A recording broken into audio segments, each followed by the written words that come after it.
है तो मैडम तो कल भी नेता थी, आज भी नेता है, आज भी कोर ग्रुप की सदस्य हैं, चुनाव समिति में है, कल भी राष्ट्रीय महामंत्री थी। तो ये तो मानना पड़ेगा कि जो नेता कहते हैं वो सही है।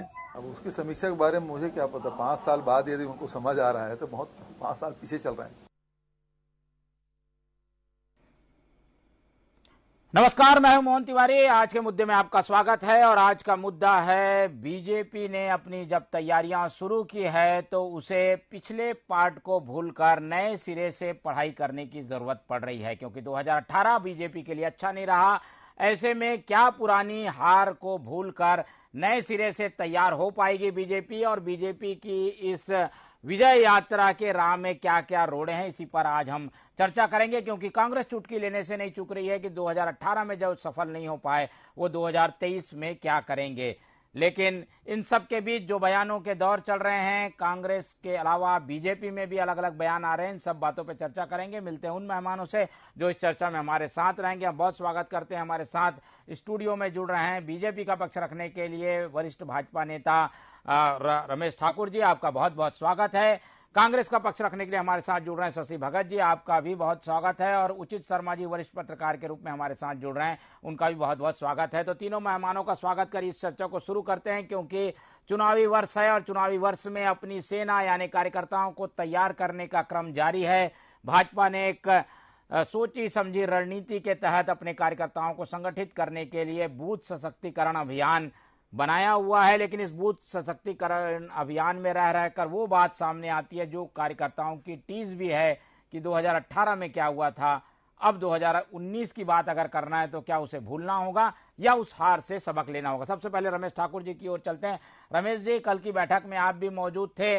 बीजेपी अपने आप को काफी मजबूत कर रही है, कार्यकर्ताओं की बातें सुनी जा रही हैं, बूथ सशक्तिकरण अभियान भी चल रहा है। तो क्या इसमें ये सब बात भी चर्चा हो रही है कि 2018 में आप लोगों ने कार्यकर्ताओं की पूछ परख क्यों नहीं की, अब 19 में आप लोग इसी को लेकर कार्यकर्ताओं को तैयार करना चाहते हैं? देखिए, भारतीय जनता पार्टी कार्यकर्ताओं के आधार पर और कार्यकर्ताओं के विचार पर चलने वाली पार्टी है और सतत प्रक्रिया में रहता है। संगठन हमारा जो है निरंतर काम करते रहते हैं, चाहे सत्ता में रहें या सत्ता से बाहर रहें, इसमें कोई नई बात नहीं है।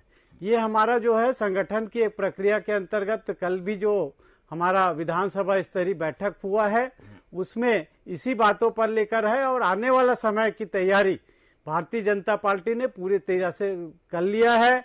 और कार्यकर्ताओं में आपने देखा होगा कि कल जिस प्रकार से उत्साह का वातावरण है कि निश्चित रूप से हम 2023 में भारतीय जनता पार्टी की सरकार बनाने के लिए संकल्पित है, वचनबद्ध है और उस दिशा में काम कर रहे हैं। आज देखिए, वही दूसरी ओर कांग्रेस में हताशा और निराशा के भाव है। इनके कार्यकर्ता कहीं पर दिखाई नहीं देते हैं और सिर्फ कागजी जो है कार्यकर्ता चल रहे हैं। पिछले दिनों कांग्रेस की भी एक बैठक हुई थी, उन बैठकों में भी जो बातें सामने आए कि बहुत सारे जब सत्यापन की बात आया, इनके प्रदेश के अध्यक्ष ने सत्यापन किया तो वहां से जानकारी मिला कि वो है ही नहीं है वैसे नाम की व्यक्ति।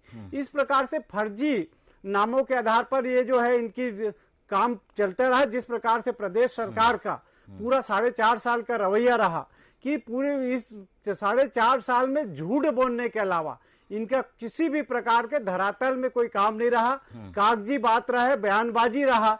इसी जनता जो है सबक ले चुकी है और जनता के बीच में जबरदस्त पछतावा की स्थिति है। आने वाला 2023 का चुनाव वो देख रहे हैं कि कौन से दिन तारीख तय हो और मतदान करने का हमको अवसर मिले, और उस दिन फिर से जो है हम भारतीय जनता पार्टी को इस प्रदेश में विकास के नाम पर, गरीबों के लिए सेवा करने के नाम पर, इस प्रदेश को जो है आगे बढ़ाने के लिए हम जो है भारतीय जनता पार्टी की सरकार यहाँ पर बनाएंगे। इस प्रकार के संकल्प के साथ में छत्तीसगढ़ में जो है जनता निर्णय लेकर बैठी हुई है। आज जो स्थिति है, आज तो ये स्थिति है कि प्रदेश के मुख्यमंत्री भी भेंट मुलाकात में जब जाते हैं तो वहां पर इतनी बड़ी सुरक्षा, आम जनता को वहां तक पहुंचने नहीं देते हैं। इतना भय का वातावरण है क्योंकि विरोध का जो स्वर है पूरे प्रदेश में, चाहे कोई भी वर्ग हो, चाहे कर्मचारी वर्ग की बात हो। आज देखिए, सारे कर्मचारी वर्ग जो है आज सभी संगठन सड़कों पर है, युवा सड़कों पे है, महिलाएं सड़कों पे है। सभी तरह से पूरे छत्तीसगढ़ में कानून व्यवस्था की क्या स्थिति है, ये सारे लेकिन ये सब होने के बावजूद आप लोग अभी भी 2018 पे अटके हुए हैं। हम देख रहे हैं कि सरोज पांडे जी बयान देती हैं कि कार्यकर्ताओं को पता था, नेताओं को थोड़ा बाद में समझ में आया। इस तरीके के बयानों से लगता है कि आप लोग तो 2018 से निकलना ही नहीं चाह रहे, फिर 23 कैसे आप लोग जीतेंगे? नहीं, निश्चित रूप से देखिए, हम जो है 2023 में पूरी तैयारी के साथ में हमारी पार्टी जो है तैयार खड़ी है। सिर्फ जो है चुनाव की तारीख घोषणा होने की जो है इंतजार है, और इस प्रदेश में फिर से भारतीय जनता पार्टी की सरकार बनेगी, ये निश्चित रूप से ये प्रदेश के लोग और भारतीय जनता पार्टी सभी को विश्वास है। ठीक है, चलिए भगत जी, आप सुन रहे हैं, बीजेपी तो काफी तैयारी कर रही है। ओम माथुर जी भी आ गए हैं, बूथ सशक्तिकरण अभियान चल रहा है, पिछली बातों को वो भूलना चाहते हैं, लेकिन उन सब के बावजूद ये कांग्रेस इंतजार कर रही है कि इनकी कोई मतभेद होंगे, उसका हम फायदा उठा लें। ऐसा है क्या? जोहार छत्तीसगढ़ जी। सबसे पहले तो मैं बात बता दूं कि सरोज पांडे मैडम जी एक मैच्योर मैडम है, और वो एक पॉलिटिशियन होने के नाते उनने सही बात कही, तो उनको उस पे मंथन करने के बजाय कांग्रेस पे तोहमत लगाने की कसरत कर रहे हैं। सही मायने में देखा जाए, ये जो पूरा कुनबा है भारतीय जनता पार्टी का, आज जिस परिस्थिति में खड़ा है उसमें आत्म मंथन करने के अलावे कांग्रेस पे तोहमत लगाने में ज्यादा समय लगा रही है। मैं बता दूं आपको, सुरक्षा की बात करते हैं भारतीय जनता पार्टी के प्रवक्ता साथी, आप एक बात बताइए, बीजेपी के कार्यालय में बीजेपी के सीनियर लीडर्स का कहना है कि वहां भी ब्लैक कैट कमांडो लेके वहां उनके सीनियर लीडर पहुंचते हैं अंदर। क्या भारतीय जनता पार्टी के लोगों से ही उनको खतरा है? और तो और मतभेद इस कदर है, वो पूरे जगह जाहिर हो चुका है, ये पिछले कई महीनों से चल रहा है। जब अजय चंद्राकर जी ने श्री राम विचार नेताम जी को सीएम का कैंडिडेट बना दिया, 1 घंटे बाद उनने विड्रा कर दिया, और ओम माथुर जी को वहां से राजस्थान से इसलिए यहां शिफ्ट कर दिया गया एज ए प्रभारी कि वहां वसुंधरा मैडम को परेशानी हो रही थी, वहां पर सीएम कैंडिडेट के विषय में बात हो रही थी। और फिर यहाँ और उसके बाद आगे चल के कहे कि स्थानीय स्तर की बात करें तो श्री साव जी ने कुछ दिन पहले कहा कि बुलडोजर चलवा देंगे हमारी सरकार बनी तो उनको विकास पे, मोदी जी के विकास पे भरोसा नहीं रहा। अब यहाँ बुलडोजर चलाएंगे। अब इनका तो सांठगांठ योगी आदित्यनाथ जी से भी हो चुका। अब ये चाहते हैं शाह जी का और मोदी जी के बिल्कुल अलग, यहाँ एक अलग मॉडल चलाना चाहते हैं। ओम माथुर जी ने तो स्वीकार कर ही लिया कि गुजरात मॉडल अब चलेगा नहीं। तो ये पहले तो अपना कंफ्यूजन दूर करें कि हम क्या करना चाहते हैं, ठीक है, कैसे लाना चाहते हैं। फिर और उससे भी बड़ी बात तो ये है कि इनको ये बात का तय ही नहीं है कि हम आगे किस दिशा में बढ़ेंगे, राम राज्य की दिशा में बढ़ेंगे कि हिंदू राष्ट्र की दिशा में आगे बढ़ेंगे। कभी डीलिस्टिंग की बात सरगुजा में कर लेते हैं। डीलिस्टिंग कराने की बात करने वाले, मैं इसलिए इस बात का जिक्र कर रहा हूं, उन्हीं की सरकार में, बीजेपी की ही सरकार में एक अल्पसंख्यक को जिनका की डीलिस्टिंग कराने की बात लोग कर रहे हैं, उनको ही एक सदस्य के रूप में नवाजा गया। तो ये सारा कंफ्यूजन इनको दूर करना चाहिए और उस पर ये तो इनके घर की बात है, बता रहे हैं अंदर की अगर कोई बात कार्यकर्ता नेताओं के बीच की है तो ये तो घर की बात है। आप लोग इसमें इतना खुश क्यों हो जा रहे हैं? पता नहीं, श्री राम विचार नेताम जी का आज जो हसरे लोग कर रहे हैं, तो ये सारी चीजों के विषय में जब उनने सही कहा कि भाई आज हमको बूथ लेवल पे या फिर हमारा जो फ्रैक्शन है दूर करना चाहिए, तो तोहमत लगाने से इनको फुर्सत नहीं मिल रहा। चलिए उचित शर्मा जी की ओर चलते हैं। उचित शर्मा जी ज्यादा अच्छे से बता पाएंगे। उचित शर्मा जी, बीजेपी की तैयारी में पिछली बात आना, रह रहकर ये बात हम सुनते रहे, कोई नई बात नहीं है, लेकिन 2018 इनका पीछा नहीं छोड़ रहा है। क्या ये एक बार फिर से पैरों में बेड़ियां साबित होगा भाजपा के लिए? भारतीय जनता पार्टी ने उचित शर्मा जी को बोल, भगत जी आऊंगा आपके पास। उचित शर्मा जी से पहले सवाल। जी मोहन जी, बात आपकी बिल्कुल लाजमी है कि जिस तरीके से 2018 का भय अभी भी भारतीय जनता पार्टी में देखा जा रहा है, और वो होना भी चाहिए, क्योंकि जो न्यूनतम स्कोर में भारतीय जनता पार्टी खड़ी है, उम्मीद है कि अब इससे आगे की ओर बढ़ेगी। लेकिन भय तो एक बना हुआ है, भूपेश के नाम का भय, भूपेश सरकार का भय, 71 सीट का साइकोलॉजिकल भय, इसको आप नकार नहीं सकते। वहीं पे भारतीय जनता पार्टी में इतने फिरके हो गए, राजनीतिक फिरके और मनमुटाव के फिरके बने हुए हैं कि जिसका कोई आप अंदाजा नहीं लगा सकते। वहां पे अलग अलग गुट है, अभी भी अलग अलग मठाधीश बने हुए हैं, अलग अलग विचारधारा और अलग अलग सीएम है। और अभी आने वाले चुनाव में आप चुनाव का वक्त आने दीजिए, मेरा दावा है कि यहाँ पे भी कई गुलाम नबी आजाद होंगे इस पार्टी में भी। ये अछूती नहीं है, ये बीजेपी में भी की पार्टी है। बीजेपी में कि कांग्रेस में? हेलो जी, बीजेपी में बता रहे हैं कि कांग्रेस में? बीजेपी में स्पष्ट रूप से। तो अभी बहुत सारे कैंडिडेट हैं, चीजें हैं। कांग्रेस का तो जो हाल है वो आपको हमको सभी देख रहे हैं। वहां पे मतलब खुला खेल फरुख्काबादी है। वहां ऐसा दबे पांव कुछ नहीं होता। वहां पे तो अपनी ढपली अपने राग और नक्कार खाने में कई तूतियां वहां बोलते रहती है। तो वो एक अलग मैटर है। लेकिन सवाल जो शासन, अनुशासन और पार्टी विद द डिफरेंस वाली बात जो भारतीय जनता पार्टी में है, ठीक है, वो अभी देखने को और मिलेगी। तो ये क्या बेड़ियां साबित होगा क्या? इस तरीके के जो कदम है वो बीजेपी को जीत के से रोक लेंगे, राउंड आउट हो जाएगी इस वजन की वजह से? मैं नहीं मानता मोहन, ऐसा मैं नहीं मानता। देखिए, उन्होंने बहुत स्पष्ट रूप से कहा है और ये बात सत्य है कि 2023 का चुनाव, मोहन जी, 2023 का चुनाव भारतीय जनता पार्टी की राज्य इकाई में लड़ा था।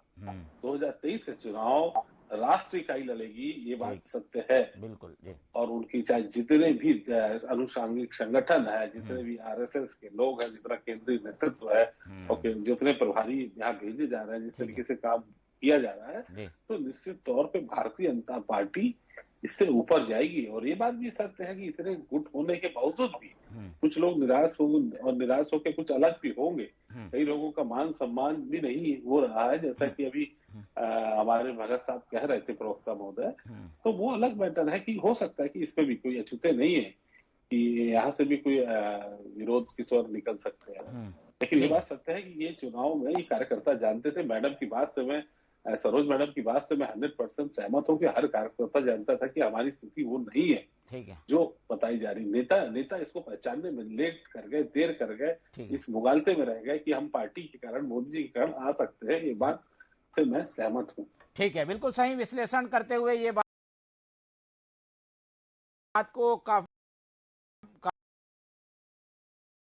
काफी बखूबी से उचित शर्मा जी ने समझाया कि ओवर कॉन्फिडेंस में रहना,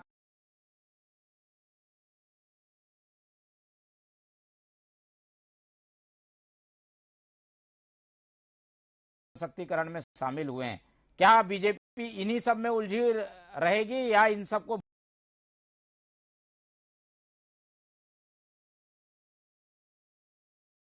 भूल के आगे भी बढ़ेगी?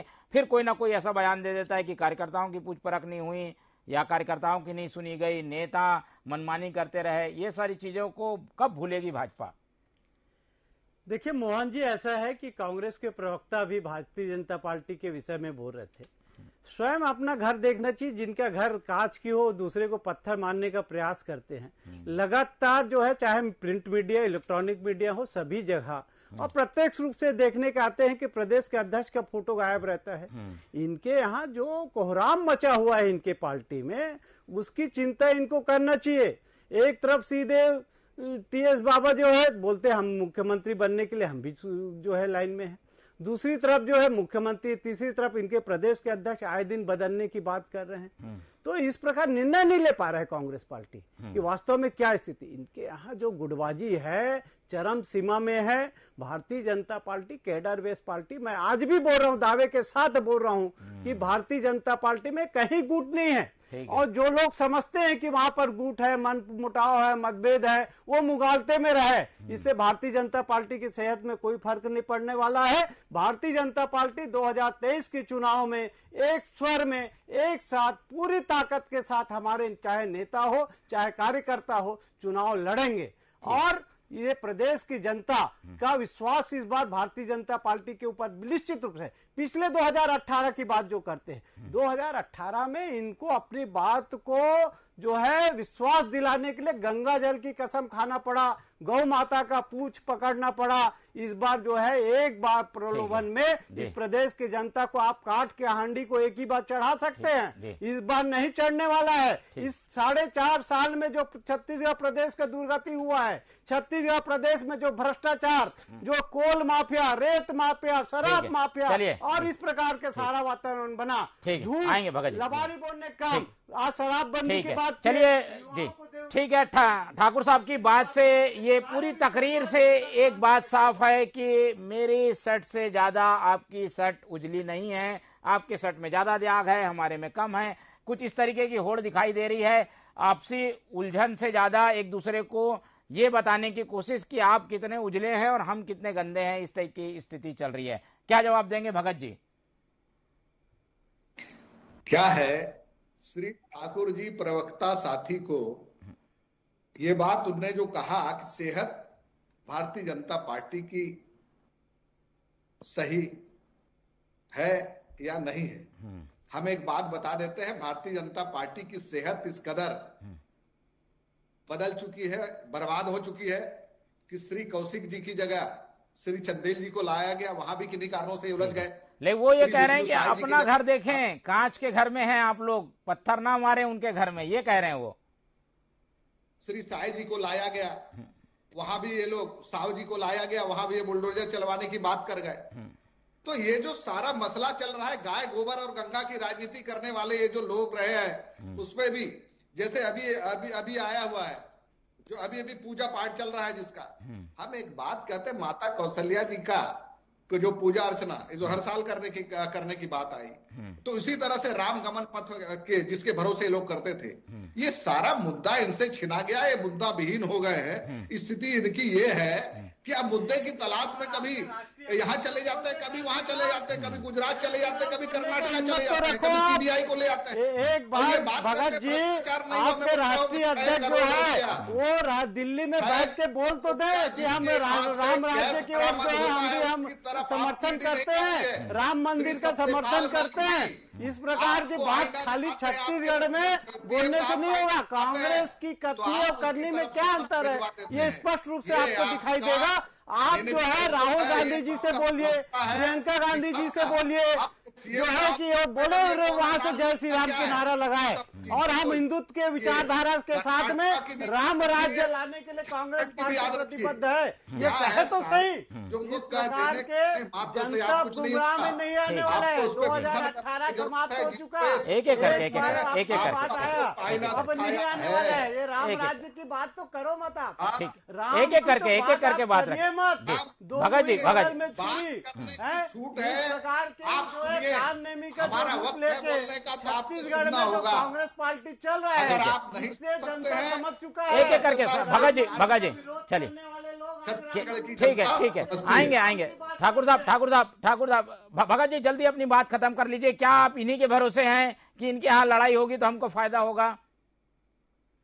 देखिए, ऐसा है, दही का छीका टूटे तो लोगों में पड़े, तो हमको इनकी अपेक्षा और इच्छा नहीं है। श्री भूपेश बघेल जी के नेतृत्व में हम लोग सशक्त होकर चुनाव लड़ेंगे, और सारी जो वर्तमान में जो छत्तीसगढ़ की जनता को राहत देने का काम, चाहे धान खरीदी के मसले में हो, चाहे कर्जा माफी के मसले में हो, चाहे राम गमन पथ योजना के विषय में, चाहे माता कौशल्या जी की कृपा पे हो, ये सारा चीज विकासवादी सिद्धांत पे लड़ेंगे, और भ्रष्टाचार की बुनियाद में खड़ी भारतीय जनता पार्टी को अभी भी परास्त करेंगे। ये मुद्दा ही नहीं है कि किसके नेतृत्व में चुनाव लड़ते हैं। ये जो कसरत हो रही है, सिर्फ और सिर्फ सीएम बनने के कैंडिडेट घोषित होने की कसरत हो रही है, जिसमें भी ये लोग मुगालते में है, एक कतई सरकार इनकी बन रही है। शर्मा जी की ओर चलते हैं। शर्मा जी, इन सब बातों से मुगालते में कौन आपको दिखाई दे रहा है? मुगालते में कौन सी पार्टी है, या उन चीजों को अभी भी वो पकड़ के चल रही है जिसका कोई फायदा नहीं होना, उन चीजों को छोड़ने को तैयार नहीं है? बीजेपी एक मुगालता पाल के चल रही है कि गुटबाजी कांग्रेस में है, कांग्रेस ये मान के चल रही है कि इनके यहाँ कोई चेहरा नहीं है, लड़ाई होगी, हमको फायदा होगा। कौन मुगालते में नजर आ रहा है आपको?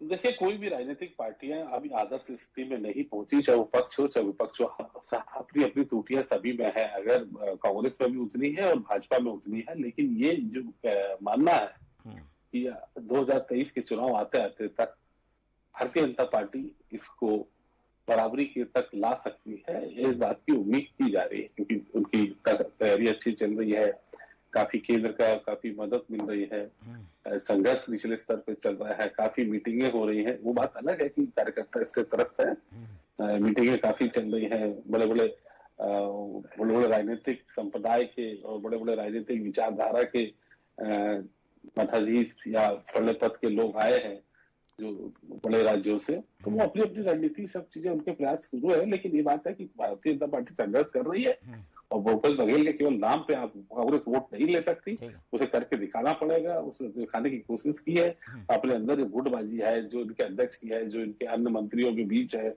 एक भ्रष्टाचार बड़ा मुद्दा हो सकता है, तो इन चीजों को भी नकारा नहीं जा सकता है। तो भूपेश ने भी बहुत अच्छे काम किए, विपक्ष में भी उनको कई काम ऐसे जो नहीं हुए उसको भी उनको घेरने का प्रयास किया है। तो कुल मिला के आप देखें तो चुनाव और चुनौती दोनों आपको 2023 के चुनाव में देखने को मिलेगी। इतनी आसानी से जो चुनाव 2018 का कांग्रेस ने जीता है वो फिर से इसको रिपीट नहीं कर पाएगी।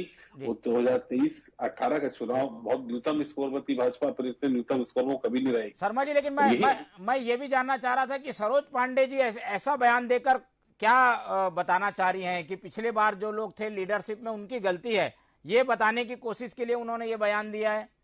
आपको ऐसा लगता है क्या? देखिए, वो उन्होंने एक के नहीं सभी के नेताओं के बारे में चर्चा की और अपने बैठकों में चर्चा की और एक बंद कमरे में बैठक में चर्चा जो उनके कार्यकर्ताओं के साथ उनमें बैठक की और उन्होंने हकीकत से रूबरू कराया कि लोग मुगालते में ना रहे। पिछली बार मुगालते में थे, हकीकत नेता पहचान नहीं पाए, कार्यकर्ता उसको पहले ही भाग गए थे। वो स्थिति ऐसी ना रहे। आप कोशिश कीजिए, कार्यकर्ताओं का काम कीजिए, कार्यकर्ताओं से चर्चा कीजिए, कार्यकर्ताओं को तवज्जो दीजिए, सम्मान दीजिए। ये उनका बोलने का प्रयास था। ठीक है, और पिछली बार भी कार्यकर्ताओं के दम पे ही। ठीक है। ये दूध से जले हुए बीजेपी के नेता क्या छाछ को भी फूक फूक कर पिएंगे? सवाल मेरा रमेश ठाकुर जी से है। रमेश ठाकुर जी, 2018 आप लोग जले हुए हैं, दूध का जला छाछ को भी फूक फूक कर पीता है, इस बार ये गलतियां ना हो, इसको ध्यान रखेंगे क्या? निश्चित रूप से भारतीय जनता पार्टी हमेशा जो है पिछला चुनाव का आकलन करके आगे बढ़ के आगे के चुनाव जीतने की उनकी जो है तैयारी रहता है। और इसी कड़ी में भारतीय जनता पार्टी छत्तीसगढ़ के लोगों को इसका विश्वास फिर से अर्जित कर सके और विजय प्राप्त करे, इस दिशा में भारतीय जनता पार्टी का बूथ इकाई से लेकर हमारे जो है प्रदेश के नेता, राष्ट्रीय नेतृत्व इस बात को लेकर विशेष रूप से इस चुनावी बिसात में हम सब लोग जो है तैयारी के साथ में खड़े हैं और आज उसी दिन का इंतजार कर रहे हैं कि मतदान की तिथि घोषित हो और ये जो भूपेश सरकार जिन्होंने छत्तीसगढ़ को छलने का प्रयास किया है और सिर्फ जो है और सिर्फ यहाँ के लोगों को झूठी आश्वासन और झूठी बातें करने के अलावा इस प्रदेश को बहुत पीछे ले जाकर खाली अपने बड़े नेताओं को अपनी कुर्सी बचाने के लिए चाटुकारिता करते रहे, जिसके जो परिणाम ये हुआ कि छत्तीसगढ़ बहुत पीछे रह गया। यहाँ आपराधिक घटनाएं होते रहे और भ्रष्टाचार चरम सीमा पर इस छत्तीसगढ़। लेकिन ये सब गलतियों को भूलेंगे क्या? कैसे भूलेंगे? ये बार बार रह कर याद दिलाती हैं सरोज पांडे जी की भाई नेताओं की गलती है, नेताओं की गलती है। प्रेम प्रकाश जी कह रहे हैं कि नेता तो आप भी थी।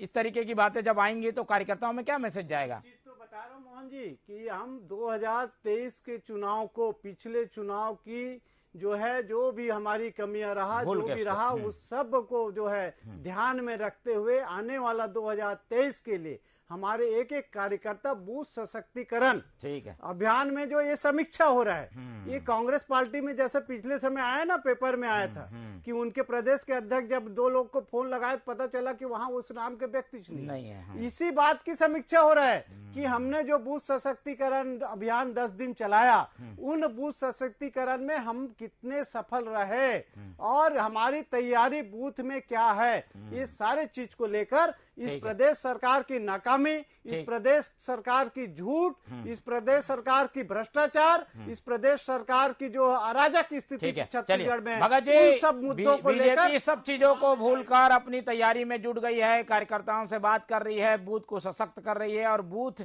यानी जीत की नींव अगर वो मजबूत हो गई तो बिल्डिंग बढ़िया बनेगी, ये सोचकर काम कर रहे हैं ये लोग। और आप लोग क्या कर रहे हैं? पार्टी बुझी हुई कारतूस है। अब ये जो भी प्लान करेंगे, जितना भी फायर करेंगे, कुछ उससे होने वाला नहीं है। जिन दलितों एससी की बात करते हैं, इनको जोड़ने के लिए संत यात्रा इन्होंने किया। इनको संत यात्रा करने की जरूरत क्यों पड़ी?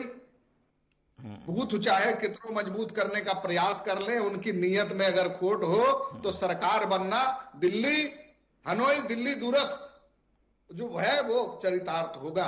बोले मोदी जी बोलते हैं कि मुस्लिमों के घर आना जाना चालू करो, तो ये जो सारी चीजें हैं खुद ही कर रहे हैं। इनके स्थानीय जो छत्रप है, जैसे ये चाहते हैं बस्तर के एरिया में केदार कश्यप जी के लीडिंग पे चले। मैं एक बात कहता हूं साहब, जिस केदार कश्यप जी के गांव में विधानसभा क्षेत्र के अंदर क्या बूथ मजबूत होगा तो चलिए हमारी कांड का इतिहास छुप जाएगा क्या? मैं बात कहता हूँ सबका विकास कभी आज जो है सबसे बड़े भाई इनको ये हो गया कि अब मुस्लिम के यहाँ क्यों जा रहे हैं।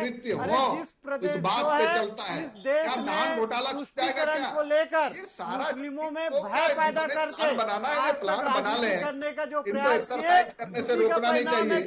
मैं तो ये बात कहता हूँ, राजनीति के अंदर तो जितना मेरा जो अनुभव है, ये लोग जो गलती कर रहे हैं उसका हमारा बोलने का उद्देश्य नहीं है क्योंकि सजग हो जाए। लेकिन विषय में आइए, विषय में भगत जी, विषय में बूथ सशक्तिकरण और कार्यकर्ताओं को महत्व। ये बात है 2023 भी भूपेश बघेल जी की सरकार, भूपेश बघेल जी के नेतृत्व में सरकार बनेगी। ये पहले अपना नेता तय कर ले। ठीक है, नेता तय करें और नेता या कार्यकर्ता कौन जिम्मेदार है, इसमें उलझी हुई है भाजपा। आखिरी कमेंट ले लेते हैं।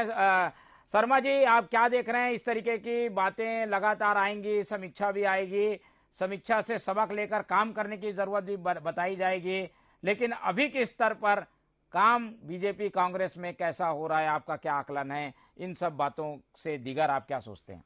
देखिए अभी इनके इंटरनल अपने सर्वे हुए हैं, इंटरनल में क्या पोजीशन आई है मोहन जी आप भी जानते हैं कि करीब 64% लोग या 64% जो है वो खुश नहीं है। तो निश्चित तौर पर जो सत्तारूढ़ पार्टी है उसको सबसे ज्यादा तकलीफ का सबब उनके लिए ज्यादा है कि उनके अपने लोग आम जनता आवाम खुश नहीं है।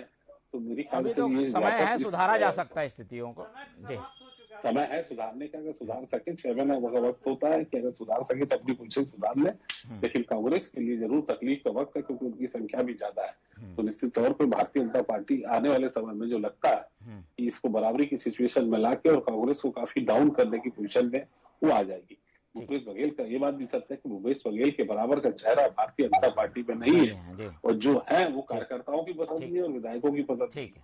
तो अभी भूपेश के बघेल के कद का चेहरा भारतीय जनता पार्टी, चलिए चेहरा नहीं है इसलिए नुकसान हो सकता है बीजेपी को। जल्दी देखिए मोहन जी, ये बात से मैं बिल्कुल सहमत नहीं हूँ कि भारतीय जनता पार्टी चेहरा है, कौन है जल्दी बता दीजिए। बराबर की भूपेश बघेल से कई गुना आगे बढ़कर हमारे पास एक से एक नेता है। इनके पास 2003 में, 2008 में, 2013 में कहाँ चेहरा थे, 2018 में। इसीलिए तो समय लग गया उनको जीतने में, उनको समय लग गया ना, 3 बार आप लोग जीत गए। ठीक है, जनता को चलिए ये आज विषय ये था कि आप आपस में बीजेपी में जो रार है वो कैसे खत्म होगी। ये 2018 की हार जो है वो एक तरीके से भार ना बन जाए और इससे बचने के लिए बीजेपी क्या कर रही है। लेकिन शायद बीजेपी अभी पुरानी चीजों को छोड़ देना चाहती है, लेकिन रह रहकर यही बातें सामने आती है। हमारे साथ उचित शर्मा जी जुड़े, उनका बहुत बहुत धन्यवाद। रमेश ठाकुर जी आपका धन्यवाद, शशि भगत जी आपका धन्यवाद। तो तीनों मेहमानों का धन्यवाद कर हम उम्मीद करते हैं कि राजनीतिक दाव पेचों का यही सिलसिला आगे भी देखने को मिलेगा और हम हर बात पर पैनी नजर रखते हुए उसका विश्लेषण आप लोगों के सामने रखेंगे। इस बार जो सरोज पांडे जी ने कहा उसके कई राजनीतिक मायने हैं, उसको मर्म को हमने समझने की अभी कोशिश की है। ऐसी कई चीजें आएंगी जिस पर हम बाद में और बात करेंगे। फिलहाल आज चर्चा में इतना ही। आप लोग देखते रहिए TV 24, मुझे दीजिए इजाजत, नमस्कार।